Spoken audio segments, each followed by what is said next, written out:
يا جماعة الخير، الله بالخير، خلونا نقارن بصراحة. ليش المواطن برا يدفع ضريبة وليش المواطن بالعراق يدفع ضريبة؟ المواطن برا يدفع ضريبة لأنه بالمقابل عنده ضمانة صحية، عنده تقاعد، عنده حماية اجتماعية، عنده ضمان بطالة. يتمرض الدولة تحير بيه، يتعطل ينطوه راتب شهري، يطلع تقاعد عنده راتب تقاعدي مضمون.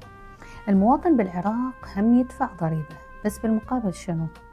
إذا تمرض يحير بنفسه، وإذا تعطل الله كريم، وإذا كبر فمصيره مجهول. لا تأمين صحي شامل، لا ضمان بطالة، لا حماية اجتماعية، بس قرارات مفاجئة. يا ناس، المواطن العراقي صار له سنين متحمل الغلاء ومتحمل الفوضى، واليوم تردوه يتحمل فرض الضرائب وبدون مقابل. يا جماعة، احنا مو ضد الضرائب، احنا ضد الظلم.